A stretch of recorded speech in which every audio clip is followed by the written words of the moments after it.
Conference tents. We apologise for the way we put them up. We're doing a little bit of a dodgy job. Just want to let you know that yesterday we had a few technical difficulties with our live stream, but apparently about half of it is up and the other half is silent. So if you can lip read, you'll be good. Today we have Pastor Jacob Ugljesa. But before we do that, there is someone that's got a special day today. Have we got that on the screen, Leighton? We might have it up on the screen shortly. Come on down, Jacob. We'll do a quick interview and let you get into it. Let's put our hands together for the... No, sorry, mate. For Pastor Jacob Ugljesa. Mate, they could do better. Okay, if that was me, I'd sort of feel like maybe they're here. Let's put our hands together for Pastor Jacob Ugljesa. Come on. Oh, that was great. The right wing is very clappy in our church here. The left wing, well, we've got none. So, Jacob, just tell us a little bit about you and also, your family. Is it someone's birthday today?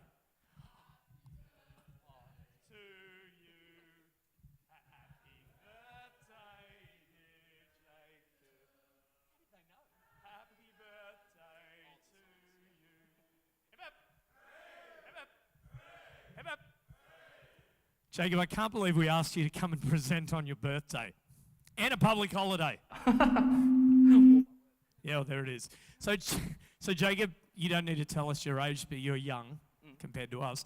Tell us a bit about your family and where you pastor. Yep, so my wife's name is Dari, and we actually met at KFC when we were 18. So we were working there, so yeah, KFC lovers in the back. We met there, and... So that makes that we've been together about 12 years. Beautiful. KFC does have some nutrition. So, Jacob, where are you pastoring right presently? Yes, I'm at Noosa. So there's a church there called Croy, and I'm at Noosa Christian College. So doing half-time chaplaincy with young people, and then pastoral ministry with all ages. It's awesome. Now, you've got, tell us about how many kids is on the go. So I have one son. His name's Elias. And a quick thing about that is his middle name is James because it's named after a close friend of mine that passed away 8 years ago. And so Elias James Ugljesa. And we have one that's cooking in the oven due January. Praise the Lord. So we're looking forward to... So one and a bit. Yeah, we're looking forward to meeting her. And it's going to be fantastic news. Well, there we go. Now, Jacob... when you were asked to come and present, I don't know who I was talking to, but they said, talk to Pastor Jacob about this particular subject, the real historical Christ. Yeah. Hopefully I got that right. Yep. That could have been awkward. Tell us a little bit about your passions in ministry and with Jesus. Yeah, so my passions in ministry, well, people firstly. That's the first thing that's obviously, you don't get in pastoral ministry if you don't like people. But then after that, it's really before that, and what causes it is that I've just fallen in love with Jesus.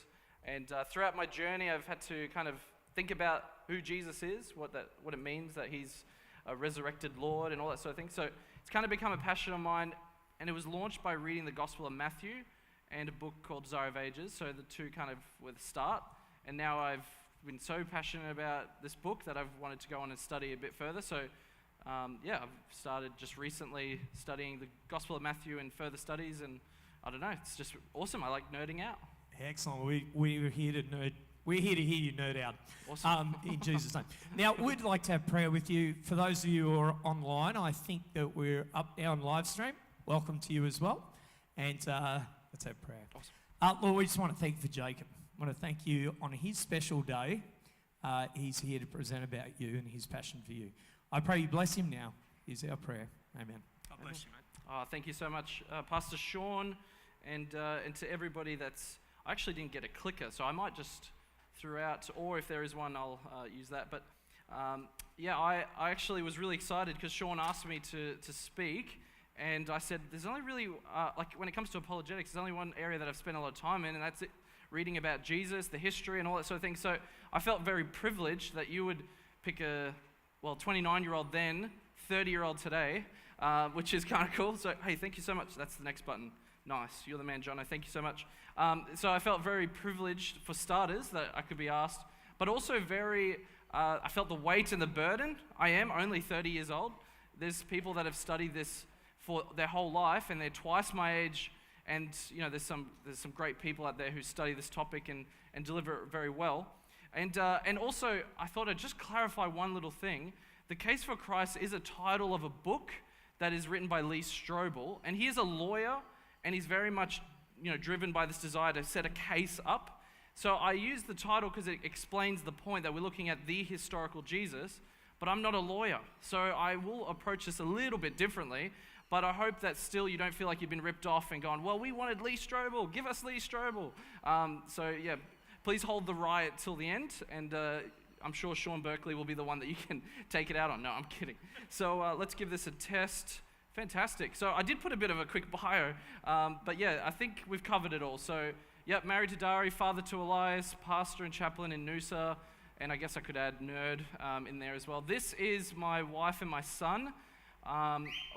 Yep. Hey, thank you. I thought I looked all right in that picture. Oh, it's for Dari, righto. So, yes, that's Dari. We met, like I said, at KFC over the chicken wings, and we got married in 2016. So we've been married this year. Well, I can't do maths. Is that 6 years? 6 years, yes.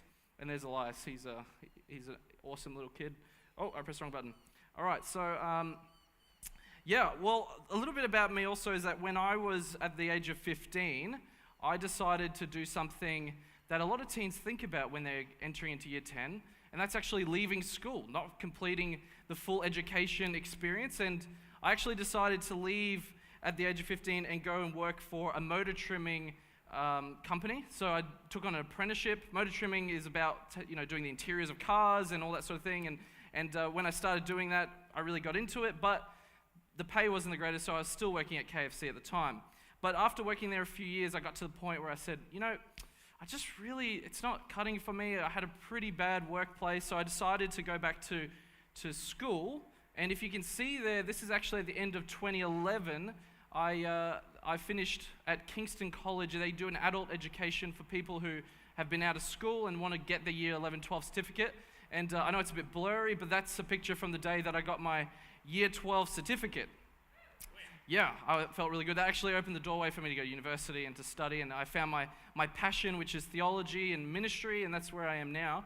But while I was at Kingston College, I met Jason. Jason was a weed-smoking, tattered fella, but he was an intelligent guy. Like, this guy was smart. He knew more about Jesus than I did at the time. He knew a lot about Jesus. He had recently been studying a lot about something called the zeitgeist. If you've ever heard of the zeitgeist, it's an interesting concept that was brought up probably in the mid-2000s, that there is a backdrop to Jesus that really is what caused the Jesus myth to become, what it was. And basically in each culture, from Babylonian to Egyptian and so forth, that there was a motif, a pattern that went throughout all these cultures, that there was a god that would die and would be raised up. The Baal worship was all about the god that would die in the winter and through the season would remain dead and then resurrect again in the summer and following the cycles of the seasons. So he pitched this to me one day when he found out that I was attending church. I was very excited about my faith and all this sort of thing. And he said, how can you believe in this Jesus when it's very clearly a myth? And that question was something that for me as an 18-year-old, I really resonated with and started thinking a lot about. We'd have some interesting conversations. Most of it was him telling me at length, you've met those people that you sit down with them and they just talk and talk and talk and they don't give you an opportunity to speak back. Well, that was me, but I was really enjoying it. I was listening and I was learning a lot from this guy. But a question that I want us to ponder today is, what reason do we have for believing Jesus in the way that we believe in him? It's an important question that we need to consider whenever we think through this topic. Coinciding with this time, like I mentioned to Pastor Sean, is that I began studying the book of Matthew. A pastor was actually also studying with me about, my faith and all that sort of stuff. So I had people in my life that were, I guess, guiding me as well, but also a personal journey. And so, yeah, like I said, I'm really excited to read the gospel, and I am very excited to study. So, like I said, I am not a pro. I have a lowly bachelor's degree. I want to pursue more study and learn more from some of the masters in the field. But this is basically what I'm going to share with you, everything I know up until now. This is my journey up until here. Will things change in the future? Probably. Things will develop over time as we must. But I think it's awesome that you guys would put a value to me that even in this point I could share something. So the reality is you won't be a Christian long until you're challenged like I am.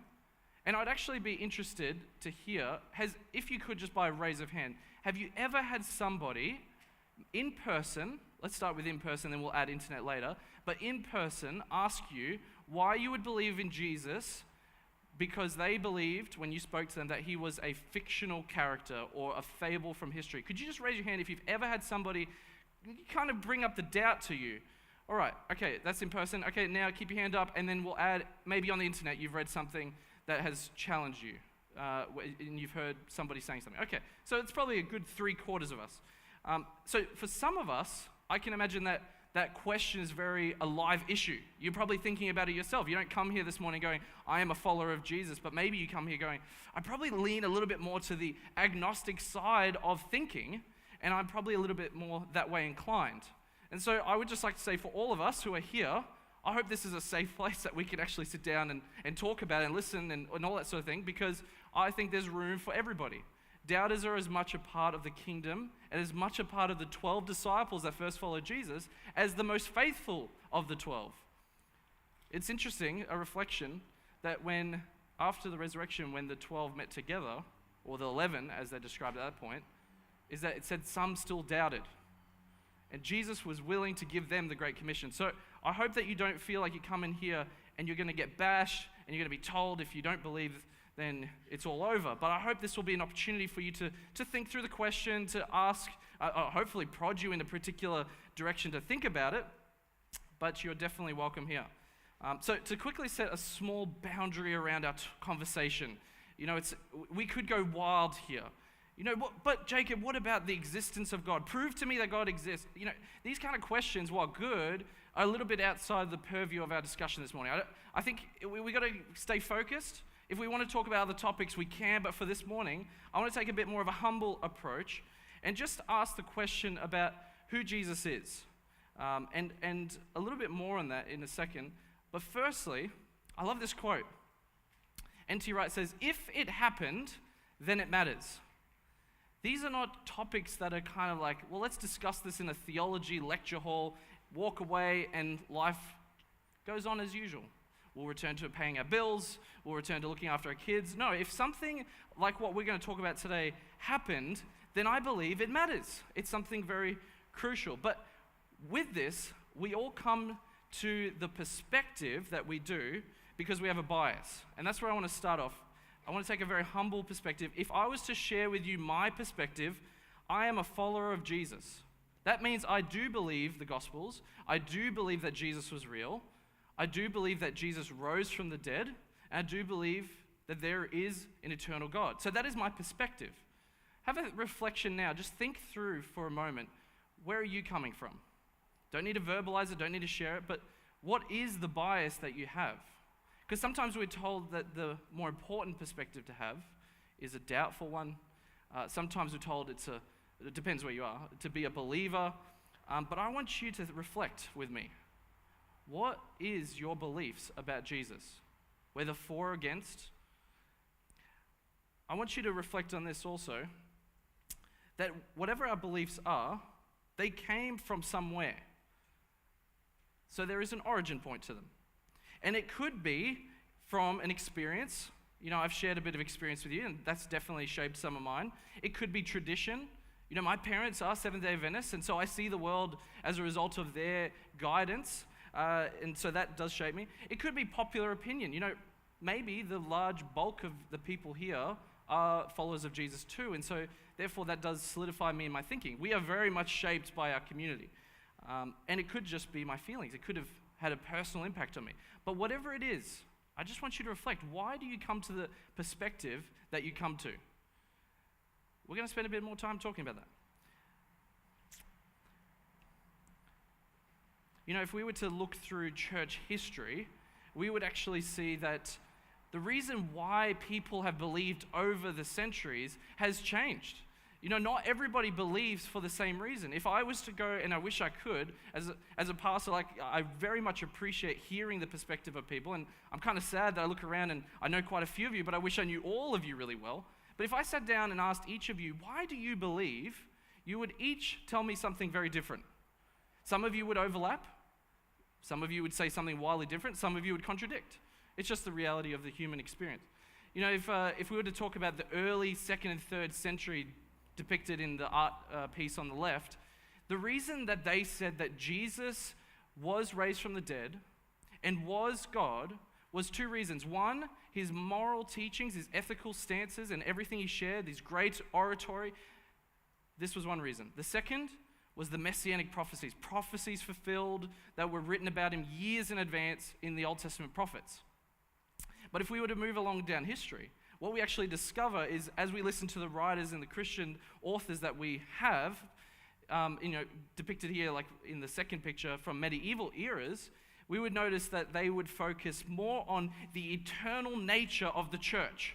The church is an ongoing thing. We could look to the artifacts from the bones that we actually have from the Saint Thomas, the very one that touched Jesus and felt the wounds. We would have this evidence. We would have, and so they would point to the eternal nature of the church. We're still here.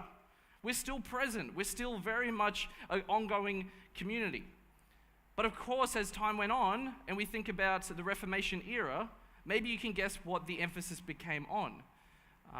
As we come closer to the 16th century, we have the invention of the Gutenberg press. So that's when you can actually transfer information at a much faster pace without the human intermediary. Yes, they might write something, but then you can spread that far and wide. So of course, the next thing that became a huge influence on belief was actually the textual documents of the New Testament. And so there's a renewed interest exploring, what are these things, the Gospels, and actually a lot of the fake documents, or pseudonyms as people call them, Gospels written under other names, were challenged, and the people are questioning, and this would lead into the Enlightenment and other things where biblical criticism and lots of other areas of study would come across as important. But the question would always be, for the Reformation era, how do we go back to the original? Can you see, even just through this very overview, there'd be very much a distinction between people in those eras too, but you can see that across the eras, people have answered that question differently. Why do I believe? Well, for markedly different reasons. Very different reasons. But today, we won't be exploring their perspective, and hopefully we're not exploring my perspective as much as I am influencing this, and I am honest here, I have a bias, I'm geared towards this, but I want to actually ask the question, what did the original followers of Jesus believe? That's an important question. That's where the conversation ought to lie. Because Jacob, as much as, you might go, well, he has some good points to share, or, oh, I don't like what he's sharing here. The reality is, I'm 2,000 years separated from the resurrection of Jesus. But there is a community of people, and again, this is my suggestion, and if we were to disagree that there was an original group, then we would have some, conversation there. But I'm assuming that there was an original group, and if we do, we got to ask the question, what do they believe? So 2 controls before we jump into it proper, and I hope I haven't lost anyone yet. Hopefully you're still with me. If you have any questions, I'm told we're going to have some time at the end. I can't promise that I'll answer them all, but I will try write them down and reflect on and and we can talk it out, but that'll be good. But that's for towards the end. But for now, 2 controls. Number 1, history requires the eyewitness testimony for us to understand, for us to interact with history. We interact with history sometimes through artifactual evidence. A rock discovered, a piece of pottery, an inscription, but this is very, very narrow. Usually the best way that we can interact with history is through the experiences of somebody that lived in that era. We have to look through their eyes to understand what happened in their day. Are you with me so far? Yeah, okay, great. So, N.T. Wright, again, he's a historian and a theologian mixed in one, so he kind of tries to see the picture of the first century and also to couch what we have, our documents in that era. And he says this: science observes the repeatable. If you boil the kettle at a certain temperature, it will boil. But history observes the unrepeatable. History happens once, it's done, it will never happen again. Events could happen similar. Some things may occur over and over, like your trip to work, but that usually isn't notable and doesn't make it to the history books, we hope. But the reality is, history observes the unrepeatable. Not all things in history happen today. And that's an important principle to start from. Consider two events of important magnitude, one being the moon landing.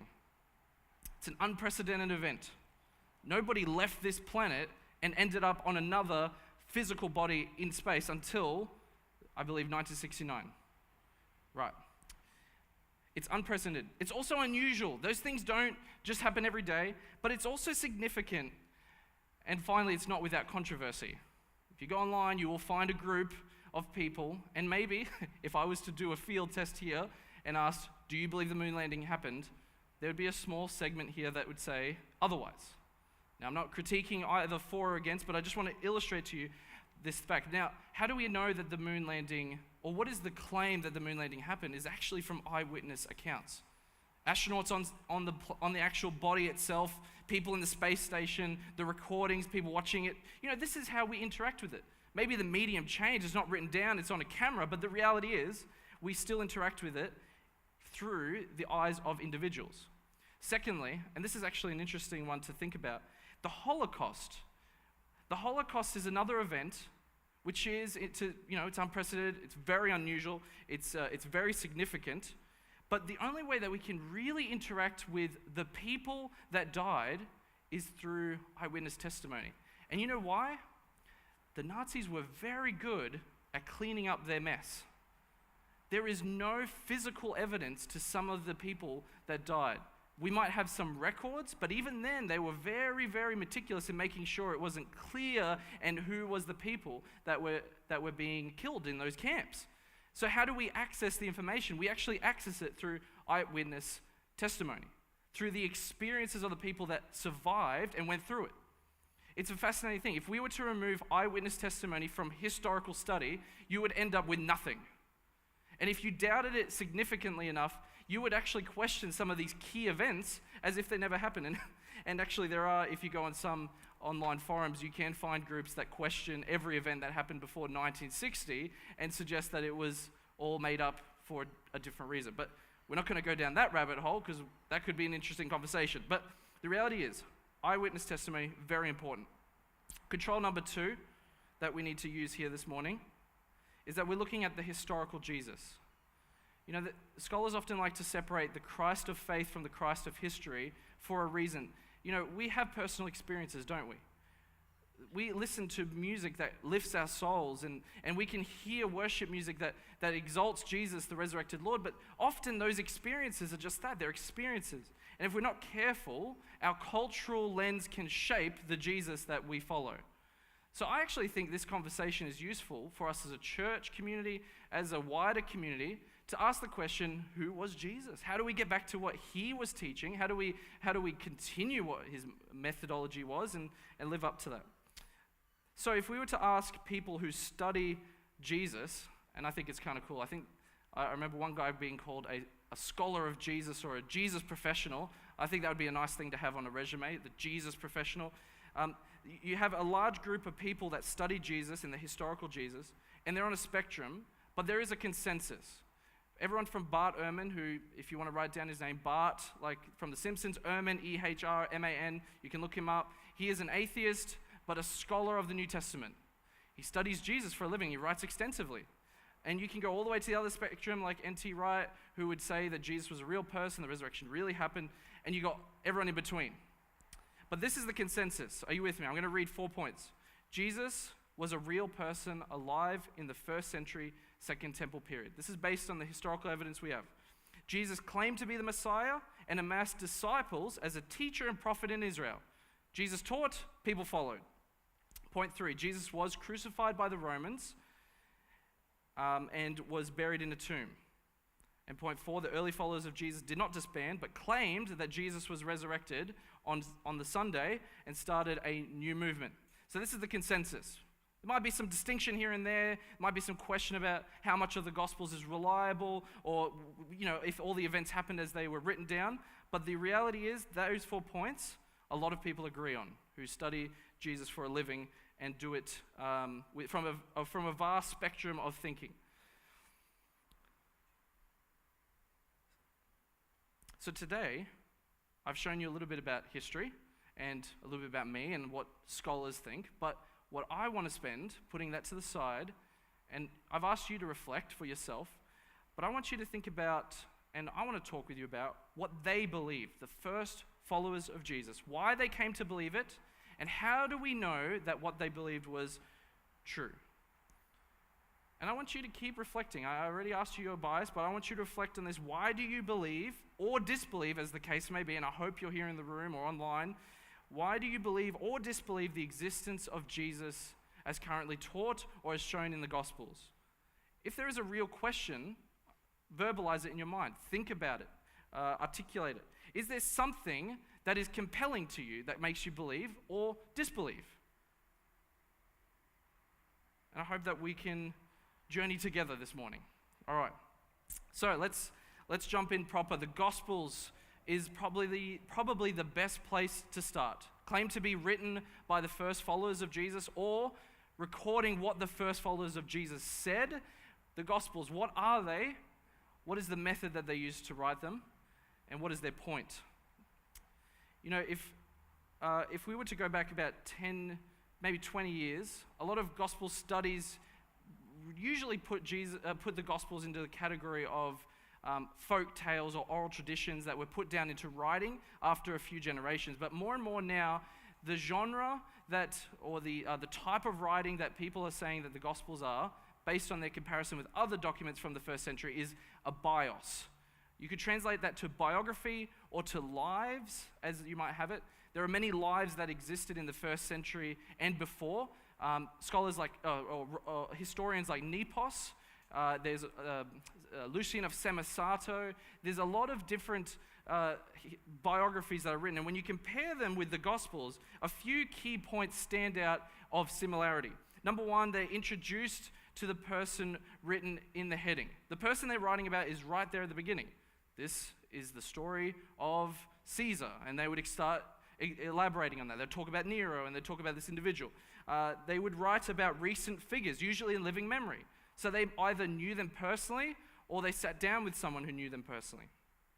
And ancient readers, when they picked up the Gospels, they wouldn't have been thinking, well, this is a fantastic new novel on the level of George R.R. Martin's Game of Thrones or Harry Potter. They would have picked it up and gone, this is like a biography. I'm going to interact with a person from history that was living. Because we have lots of comparable documents that actually resemble, they have a start to the story, someone being born, which exemplifies a key point in their life, and then they die. And we see those same themes coming through in the Gospels. Consider Luke 1 to 2. It says, many have undertaken to compile a narrative of the things that have been accomplished among us, just as those from the beginning were eyewitnesses and ministers of the word have delivered to us. While the Gospels are biography, and that's a little bit different to our modern version of biography, because modern biographies, if you've ever read one, tend to focus on the psychology of the person and tends to try and get into their life a little bit more, show where they came from. Ancient bios or lives tended to focus on the events that happened, the key moments in that person's life. And it often emphasized that it would tell the whole story from the beginning, and that it was written by eyewitnesses. Key people saw them, or they themselves were an eyewitness, and it was delivered to us. We're going to spend a bit of time looking at that concept of delivered, because it's actually quite interesting as we unpack this. But we'll come back to Luke in a little bit. So consider this person, Polybius. He wrote histories, and he was born in 200 BCE, so 200 years before the birth of Christ. He's Greek, so he writes about a lot of Greek events. But what you do notice is some key themes of investigation and eyewitness. Check this out. Since many events occur at the same time in different places, and one man cannot be in several places at one time, nor is it possible for a single man to have seen with his own eyes every place in the world. I mean, just think about it. Whose eyes would you like to see through? I'm sure there's some amazing people in history that I would like to see. Maybe the storming of Normandy. I mean, that'd be a scary event, but imagine seeing that firsthand. But we can't experience everything. We can't see everything at once. So how do we access other experiences throughout history? How do we access other experiences in our own day? Well, we go to, and he continues, we haven't seen with our own eyes every place in the world and all the peculiar features of different places. The only thing left for a historian is to inquire from as many people as possible. Why am I sharing this with you? The reality is, people often describe the ancients as people that were just caught up in fairy tales and myths. There's a concept for this called chronological snobbery. We in the West are enlightened, they are primitive apes. And everything written before, 17th century has nothing to do with reality. It's all caught up in the fairy tales of ancient myths and gods, and the more we get away from that, the better. But the reality is very different. Historians did their best to write down key events, not from their imagination, but from the eyewitness testimony. They wanted to investigate. Check this out. Lucian of Samosata, he writes this. He says, as to the facts themselves, the historian should not assemble them at random, but only after much laborious and painstaking investigation. He should, for preference, be an eyewitness. This is very modern desire. We like the most closest person to the event as possible. We've got so many problems occurring now because of the fake news concept that people are throwing out all these different ideas, and the reality is they might not even be close to the actual place themselves. So the solution to that, and it's very ancient, is actually to be present at that thing, to be an eyewitness. Interestingly, Polybius, and I haven't got it up there, but he often talked about a peer review process. Sometimes he would write at length about how bad this guy Timaeus is. Talk about like Twitter of the ancient world. He would absolutely demolish Timaeus and say he's the worst historian you'll ever meet. And he would say all sorts of like horrible things about him. But his main critique is that Timaeus was not good at talking to the eyewitnesses. It was the same thing over and over again. And now we get to read about it. We don't know who Timaeus is, but we know one thing. According to Polybius, he was a bad historian. But that's an interesting concept. They very much valued that eyewitness investigation. Now, I said I was going to come back to something in the Gospel of Luke, and there's this concept that Luke talks about, something being delivered to him. The word behind there in the Greek is paradosis. Can you say paradosis with me? Okay, mainly just for you to remember that word, because there is actually this thing that happens throughout the writings of the ancient world. And Flavius Josephus, he was born actually a little bit after the time of Christ, but writes extensively about the destruction of Jerusalem. Actually, he writes extensively about a lot of Jewish history, but our main source of information from the destruction of Jerusalem comes from Josephus. There is a bit from other Roman writers, but this is what we have. Now, he talks about how he came to write it down. I'll read it. It says, I kept a written record of all that went on under my eyes in the Roman camp. The reason he says that, he himself was taken away from Jerusalem and a captive, and was alone in a position to understand the information brought by deserters. Then, in a leisure which Rome afforded me, they obviously saw something in him, being a high-born, intelligent guy, with all my materials in readiness, at last I committed to writing my narrative of events. Now, interestingly, in the Greek, the words that he uses is this word paradosis, or paradosin in that tense. The reason why he uses that word is because he's writing down something that has happened for the purpose of memory. So writing something down that's memorable so that other people will hear it and it will be able to be passed on. So when we read it in the Gospels and actually in the writings of Paul, it often gets translated by modern translators as something that was passed on to me or something that was a tradition. You'll hear that word later. But the reality is what's happening is they want to put the event into writing to be remembered. That's what how Josephus uses the word. So stay with me. I'm going to keep trying to unpack this for you. So confident was I of its veracity, he goes on, that I presumed to take as my witnesses before all others the commander-in-chief in the war, Vespasian, and Titus, the two guys responsible for razing Jerusalem to the ground.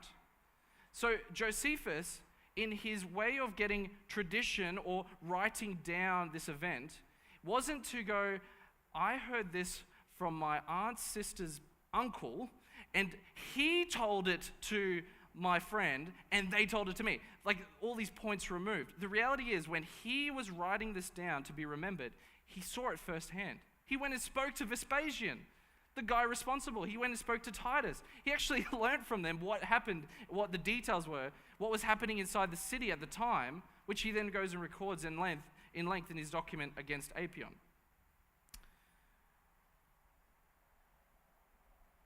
It's very important that we make this distinction because, as I said, a lot of scholars used to think that the way the Gospels were formed was that it happened around a campfire. So here comes Matthew. He's John's disciple, and he was born in Crete, and he became a follower of Jesus because Paul came through about 25 years ago. And, he sat around the fire one night, and John's, master or teacher was Matthew. So he explained to him how Jesus died and rose again, and this is how I came to the understanding. That was a common understanding that shaped a lot of the way we read the Gospels. But if we actually look at the way that they claimed it happened, it wasn't that it was being passed on from generation to generation, but it was actually people going directly to the source and asking the question, what happened? Can you please explain to me what happened? And they would do so. For example, 1 Corinthians 15, 3-7, a person who was not an eyewitness of the empty tomb, which we're going to talk about very soon, was Paul. And Paul's documents, or Paul's letters, are some of the earliest we have in the New Testament. It's believed that Corinthians could be around 53 CE. So about 20 to 25 years after the death and resurrection of Jesus as claimed by the Gospels. And this is what he says, I delivered to you as of first importance what I also received. He's making it very clear that this is not something fresh from him. But the word therefore delivered, and you'll be able to guess this pretty quickly when we look at the original Greek, is paradosis. The concept of something that was written down and is being passed around, but where is the source? It's not the campfire, it's actually someone's eyewitness experience. So he doesn't think it significant enough to share his own experience, but he wants to pass this on. He says that I received that Christ died for our sins in accordance with the scriptures, that he was buried, that he was raised on the third day, and he goes on to share how many people saw that. He is very careful to explain who the people were that saw it, the eyewitnesses. A lot of people have read the Greek, and I've had a go at it myself, and I do notice something a little bit interesting. Words that appear in that section there do not appear very often anywhere else in Paul's writings. Now you could say maybe he just chose some fancy words, but if you have, you've been listening to me a little while now, I tend to use similar words in my vernacular. I'm not very varied, and I'm not, I tend to stick to what I'm comfortable to. You will do the same. Have you got a friend who likes to use catchphrases? I wish I was that guy that had a really witty catchphrase. I have a mate that always comes up with a funny catchphrase and he uses it over and over again. I know when he's talking because he's saying those things. But this part here, from the colon, that Christ died for our sins, that all that comes after it, looks very different. And what scholars believe is that he is quoting from a piece of writing earlier than his letter. What's the significance of that? The significance is that by 53 CE, people were claiming that Jesus died and rose again. 20 years after the fact. If this was a long-term traditioning, campfire from campfire, then a bit of, fairy tales are coming in as a result of, Chinese whispers, the whole thing, the stories change over time. That's a very short period of time for that to happen. A very short time, 20 years. If we go back to Luke and we remember, he said that he himself went to the eyewitnesses and ministered the words that have delivered them to us. Paradosis, this concept. If we think about Josephus again, the methodology was, I want to sit down at the feet of Vespasian and Titus. Luke is going to the feet of the eyewitnesses. Who were they? Well, as you read through the gospel, it describes them. Matthew, John, Peter, Mary. Key people that were there. To quote Richard Balcom, he says, the language of tradition entails, this is very significant, neither cross-generational distance nor even orality to the exclusion of written records. What he's saying here is it wasn't long-term, but you could include a tradition in a piece of writing, and that was held on and passed on. That writing would stay the same from generation to generation. Now, to solidify this point a little bit, I think it's good to go to the next generation of Christians. And maybe you've not heard of this guy, but Papias of Hierapolis is considered to be of the next generation of Christians beyond the New Testament. And he's an interesting figure, and I want you to, it's a long quote, I'm sorry, but I've tried to break it up, and I'll try to clarify, but it is 2 sentences, so that was hard to chuck a little cut through. So, Papias of Hierapolis is quoted by Eusebius, who writes a church history in the 3rd century. And he only has some quotes from him, and he chucks it in the church history, but I want you to check out something really significant here about the Gospels. He says this: I did not enjoy those who have a great deal to say. I think we'd all agree with that one. But those who teach the truth. Nor did I enjoy those who recall someone else's commandments, but those who remember the commandments given by the Lord to their faith. Translation: I don't like secondhand information. I like to go to the source. He goes on, and if by chance anyone who had been in attendance on the elders should come my way, I inquired about the word of the elders. There's that investigative desire there yet again. That is what I inquired about the word of the elders. That is what, according to the elders, Andrew or Peter said, or Philip or Thomas or James or John or Matthew or any of the Lord's disciples. And whatever Aristion and the elder John, the Lord's disciples, were saying. Why have I highlighted said and were saying? Well, he actually draws a distinction here. There's a group of people that he describes, and you may know those names. They look familiar if you've read the Gospels or the New Testament documents. They're people that are key figures. But notice that it's past tense. It's what they said. But Aristion and John the Elder, it's what they were saying. What can we deduce from that? Well, the first group likely have passed away. You can't go and talk to Thomas anymore. You can't talk to James. They're deceased, either executed or died of old age. But Aristion and the elder John, the Lord's disciples, are still talking about it. Press the wrong button. It's interesting, if we were to look at where Hierapolis is, and if you can see that little yellow dot there, Hierapolis was a urban center at the crossroads between the north and the south and the east and the west. So it's very likely that Papias just sat there and watched people passing through day after day. Here comes somebody who studied under the elders who learnt from Matthew himself. And they would come into town and he would ask them, tell me what Matthew used to teach. Tell me. I want to know about John. I'm excited because when Papias wrote, it was about the same time or not long after the Gospels were written. And so they hadn't been distributed far and wide yet. So he was learning through people who had been the key learners of these guys, and he wanted to know. He wanted the first-hand account. But this is the most significant, I think. He says, I did not think that information from books would profit me as much as information from a living and surviving voice.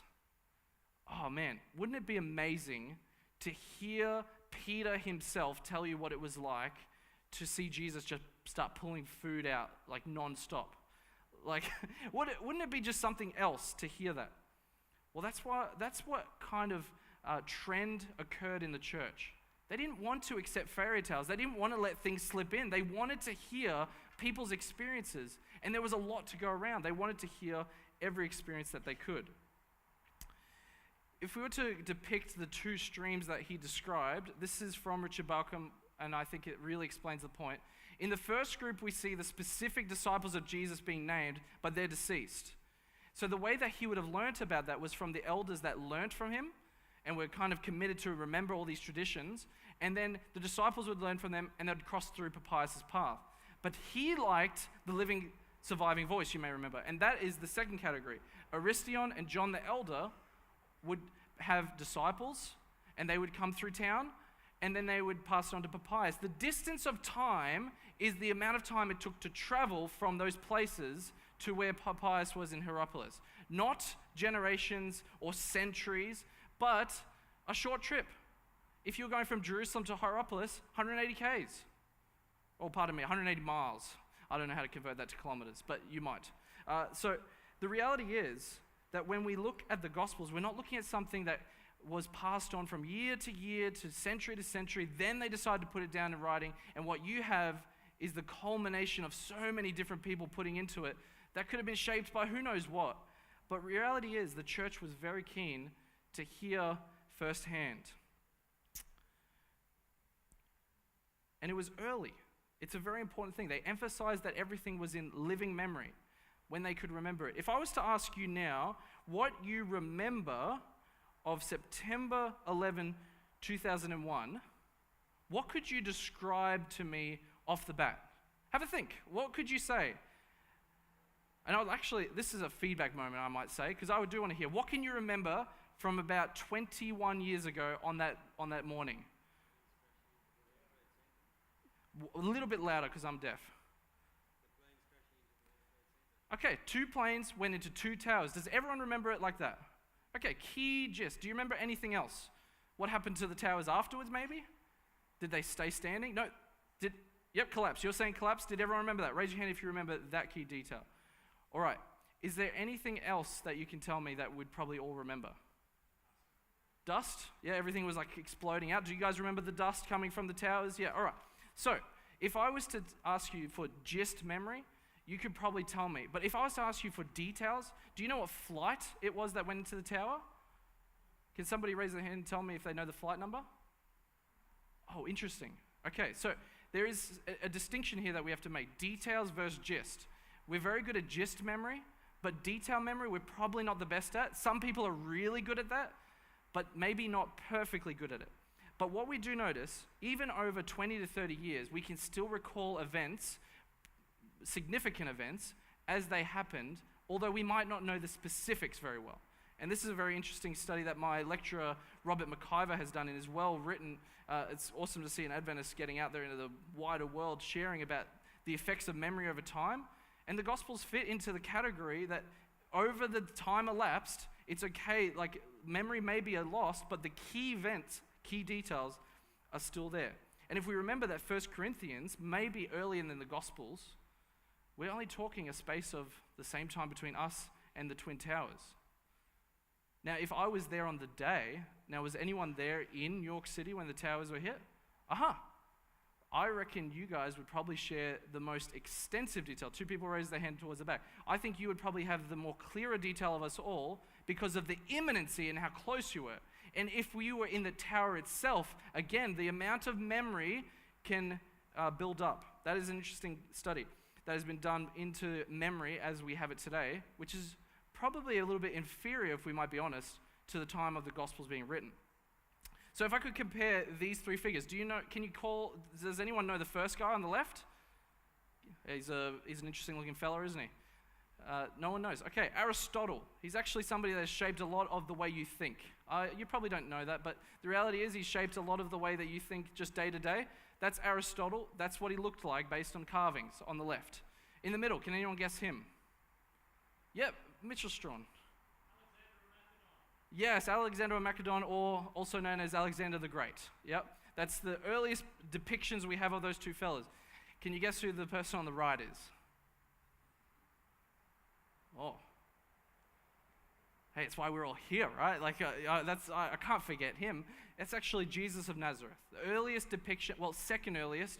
The earliest actually looked a little bit like a child drew it, but this is the earliest depiction of Jesus, second earliest depiction of Jesus we have. And he's depicted as the good shepherd. You can see the sheep at his feet, and you can see him carrying the bucket, and I think he has a sheep over his shoulder. Dated to about 236 CE in the catacombs of Rome. It's fascinating. It's fascinating. When you compare those 3 people, Arrian wrote the history of Alexander the Great, the middle one, the earliest sort 500 years after Alexander died. If I was to compare to Aristotle, the guy on the left, Diogenes Laertius, a very Greek name. He wrote the biography of Aristotle 500 years after his death, the earliest we have. Jesus, if we were to take 1 Corinthians as the earliest writing, then that's something like 20 years after the case. I feel a little bit more confident in that fact. I just think if I'm seeing something that's very close to the case, I find that significant. I think that's something that we can put into the mind and go, maybe there's something in here that is important to think about. But I must say this, some people have asked me this question, why wouldn't they just write it in 34 CE or 35 CE, like a year after. Maybe they could have sat down, bought some papyrus, and just started writing. But it's interesting, it is okay to have a little bit of distance, I've discovered. Because I saw this from Blaukamp, Craig Blaukamp. He wrote this interesting comparison about the encyclopedia entries of Adolf Hitler and Winston Churchill from 1940 and compared it to 1947. This is what it said about Adolf Hitler in the Encyclopedia Britannica in 1940, in the middle of the war, that he is a vegetarian and he disrespects the Treaty of Versailles.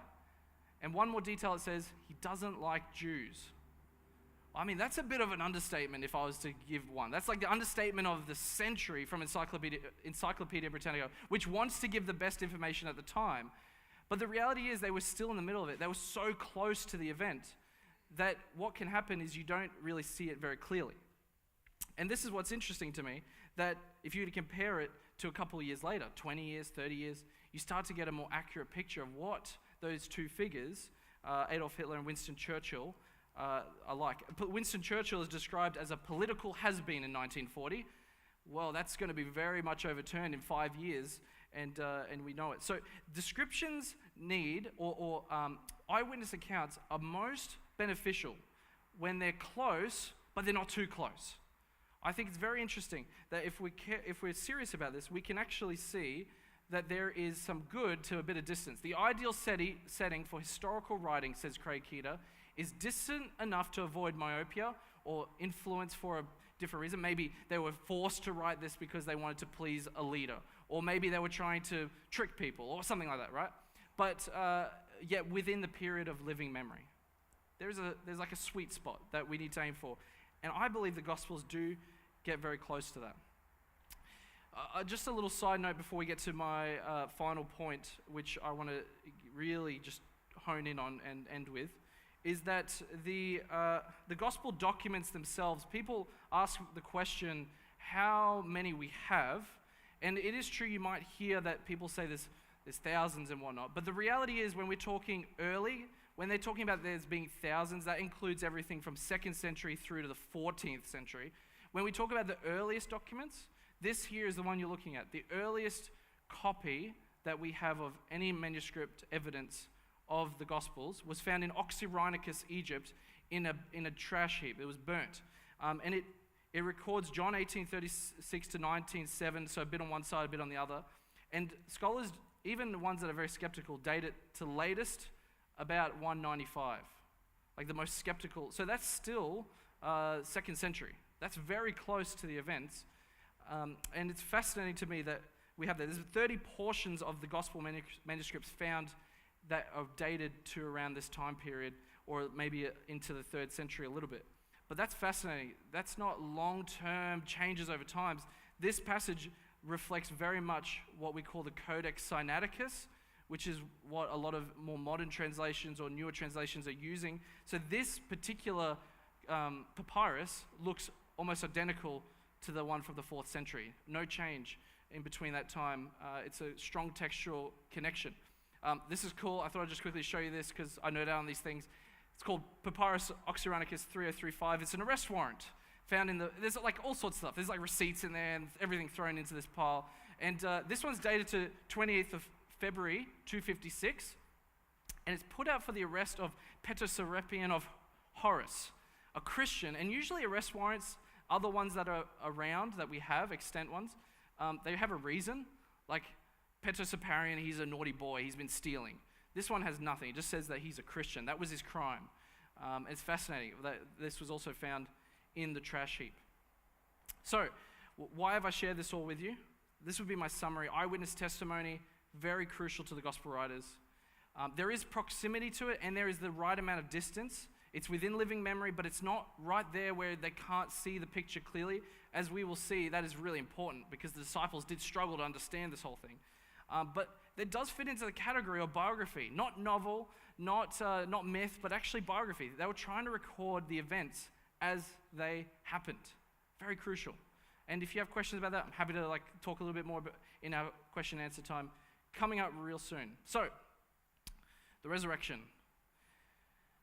clever deception, crazy hallucination, or confronting conclusion. If we were to look at the Gospels themselves, we've spent a bit of time talking about how important they are, and I think that's really what I wanted to stress this morning. But if we were to see them as writing real events, what did the early disciples believe? Why did they write those down? Why did they record the eyewitnesses? Well, it was this event. They spend more time on this than anything else. If you talk to the average person, people like Jesus as a teacher, they're going to struggle a lot with this or the further implication that he's divine. So, what happened Sunday? What actually happened on Sunday? When we talk about Jesus and we ask these questions, why did the disciples suddenly go from mourners to believing that Jesus was raised from the dead?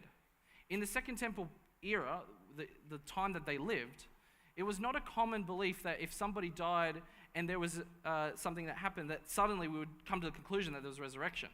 That's not a thing. Like, they're not shaped in that way. So this is what I want to show you a bit of an equation, memorable to me, hopefully memorable to you. One of the key things that resulted in the belief of the resurrection is that there was an empty tomb. We hear the stories, Mary comes there, she's surprised. Peter comes there, he's surprised. But as a result of that, there's still a lot of confusion there. And also, you wouldn't just suddenly come to the conclusion, if you saw an empty tomb, Jesus is raised from the dead. That's just not the conclusion you come to. Not in their generation, not in ours. If there was no appearances of Jesus, he's still a dead Messiah. Messiahs die all the time. They're warriors. So when a warrior dies, you don't go, well, he's raised from the dead. He's actually like the Son of God. No, you would just go, let's find the next dude. Or maybe let's just quit altogether. We don't believe this anymore. But nobody would say, I believe that he is raised from the dead. Disciples would not have concluded that. It's just a key part of this detail that we have to recognize. Maybe, and this is a common thing, maybe the tomb was robbed. The body was stolen, it's gone, that's it. Maybe they're overwhelmed with grief that they went to the wrong tomb, right? That's a possibility. If you only have the empty tomb and not the appearance of Jesus, all you're left with is a solid rock with nothing in it, for numerous reasons, not resurrection. If we were to flip that and say, I saw Jesus. If somebody died and you started seeing them, people wouldn't just jump to resurrection. That wouldn't be the terminology in their day nor in ours. If we said that Jesus appeared to me, we would conclude that we're maybe having a hallucination. Maybe we're so racked with grief or guilt, as the case may be, that we saw his apparition. But you wouldn't use the terminology of resurrection. Resurrection in the Second Temple period literally meant a living body walking around that you could touch and taste and handle and all that sort of thing, right? So the appearance of Jesus without the empty tomb would just result in that sort of conclusion. No resurrection. They would just say, well, there's the body. And that would remove the psychosis. That would remove the deception. They would say, well, the church is clearly wrong. We have evidence for the body. Here it is. And no belief in the Second Temple era exists of claiming a ghostly appearance or hallucination as a physical body resurrection. That just doesn't happen. But if we were to bring these two conditions together, as the Gospels describe it, as the church taught it, here we have how the church describes it. I'm going to read these to you. An empty tomb with no body points to something happening on that day. Something did happen. That's just one conclusion we can draw from that whole event. Something happened. And even the report that the body had been stolen exemplifies this. The tomb is empty. There's nothing there. Maybe if you just had that stolen, or maybe they went to the wrong tomb, but the reality is, even the rumor that the body was stolen says that there's an empty tomb. But the appearance of Jesus is when they started to draw the connections. And actually, as we read the Gospels, they describe the disciples as doubting, confused, questioning. When they see Jesus, they're still frightened. Some of them even say, it's a ghost. That's their first conclusion. That's the worldview that they live in. So the appearance of Jesus was a startling experience. The disciples saw, touched, and spoke to Jesus, though. And without the two together, you have two competing reasons. But when they are brought firmly together, we have what you would call a necessary condition for belief. That is, it makes the most explanatory sense of why they believed. Why they came to the conclusion they did. Not why did they go home and start mourning for the next 40 days, but why did they start going around telling people there is a living Jesus raised from the dead? It's hard to explain that change and that shift without that key point. If we were to say, well, it's cognitive dissonance. Cognitive dissonance is the unwillingness to accept reality. You just can't fathom it, so you create a new reality in your mind. They so badly wanted to believe in Jesus that instead of facing his death, they claimed he was alive. But what we actually see is that they don't ever think in these terms. The first followers of Jesus weren't hoping or expecting for him to come back. They were hoping and expecting that, well, they were hoping they wouldn't get caught, and they were expecting that they would. They were part of a failed revolutionary movement. So the reality that we're left with these two things is two things. Number one, there's something in historical study called double dissimilarity. Double dissimilarity. It's different to what came before, and it's different to what they believed after. It's an unprecedented, unusual, significant event, akin or similar to the Holocaust, or similar to the moon landing. It's an event that's different, it's weird, you wouldn't make it up because it didn't fit into the picture. It kind of sits there weirdly. I don't know if you've had a family photo and there's somebody that just ended up in that family photo, maybe an ex-girlfriend, an ex-boyfriend, and they're in that photo and you look at that photo and it just ruins the photo.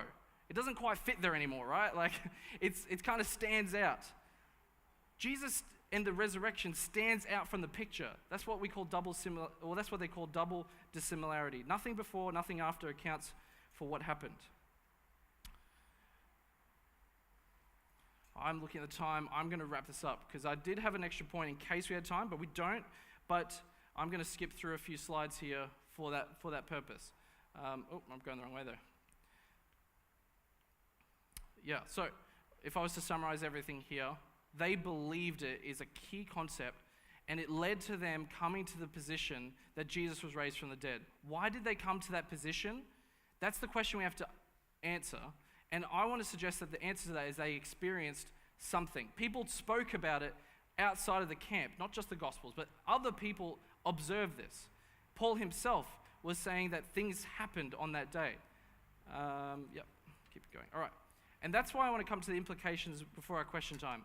If it happened, you remember I read the beginning of this quote earlier. If it happened, then it matters.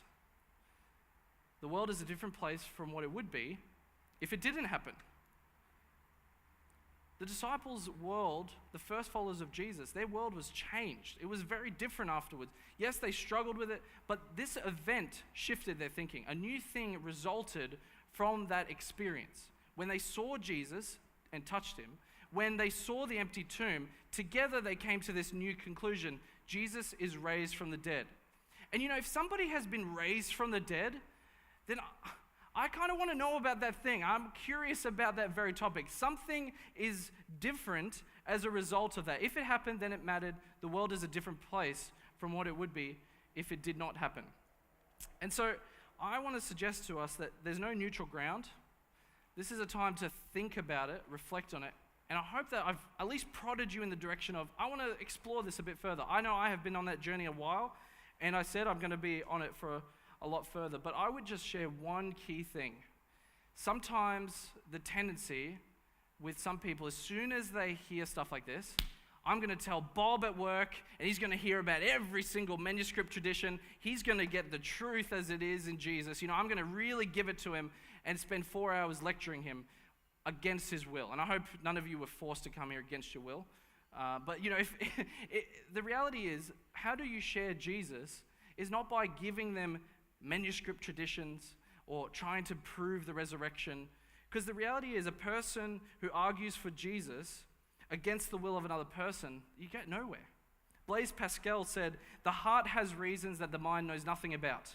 If the heart is convinced in a particular way, remember I asked you to reflect on this. Why do you believe? What are the reasons that you've come to the perspective that you have? If you believe in something, you came to it for a certain reason. It wasn't always because of logic, truth, and history. I'm glad if it is. But arguing for Jesus against someone's will is actually very painful. I would suggest the solution is to live the character of Jesus, to live the life of Jesus, and to live the love of Jesus first.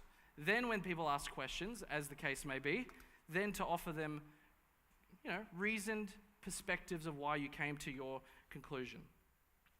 And I hope that if you're a doubting person, there's place for you here. Thomas was in that room. He was the one that said, I don't buy any of this, guys. I hope that you feel comfortable to be in the room of your church, and I hope as churches we do that very well. Sorry, that's my pastor's heart coming out, but the doubting Thomases, you're welcome. The people who disbelieve, you're welcome. You're even part of the crew that received the Great Commission. So anyhow, I want to leave it there. I'd love to hear your questions if there are any, and I will try my best. Oh, right, I stay here? Yep. Well, Jacob, we're really proud of you, mate. Let's put our hands together for him. What a great presentation. It was excellent. Thank you. I was sitting there and I was thinking of some of my classes back at college, and we had Rob and a few of those guys lecture us too, and they'd be very, very proud of your presentation today, Jacob. It was excellent. Well, we'd like to give you questions. For those of you who do need to get going, we understand that as well. But Jacob will be here for a few minutes for questions, and then after that, if you've got some little things you'd like to discuss with him, I think Jacob's going to hang around for a bit as well.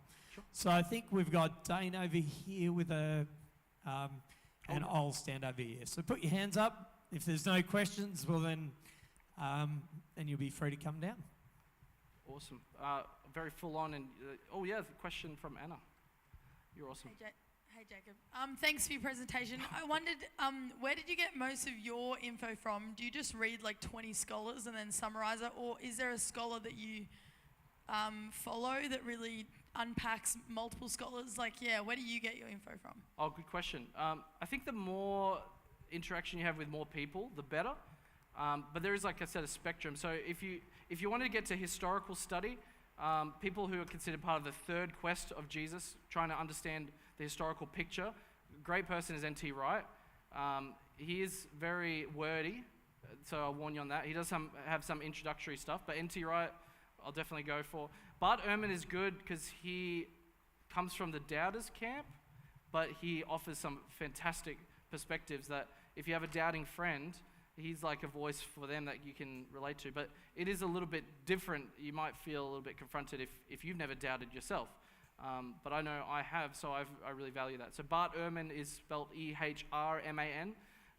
So Craig Keener and Richard Balcom are good for the biographical side of things. They look at the actual Gospels themselves. So anyways, there's 4 names, but there's heaps of guys out there and ladies and some great work going on.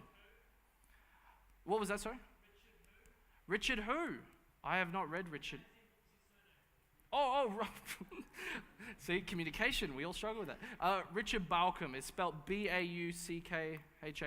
If you find the slide with his name, you could probably save that for everyone. So, yes, he writes one called Jesus and the Eyewitnesses, and it's a great one if I was to give a name out there. So, I don't know if there's any other questions, but good job for sitting through an hour of me talking. You did better than my wife. I'm sure not. Mate, we'd like to pray with you, and as we said, Jacob is here. Tomorrow we have Dean Banks from the South Pacific Division, and he'll be sharing some insights into leadership and how to work in teams, which will be really cool as Fantastic. well. Let's pray for you, mate. Lord, we want to thank you so much for Jacob's ministry. He's an incredibly gifted young man, but he's also incredibly humble, and he's here to serve you. For our congregations in Croy and our school at Noosa, they're blessed to have him. I pray that you be with him and his family, and may we have a good day as we leave here as well. Amen. Amen. God bless you all, Sure. and if you do have some questions, come down and have a chat with Jacob.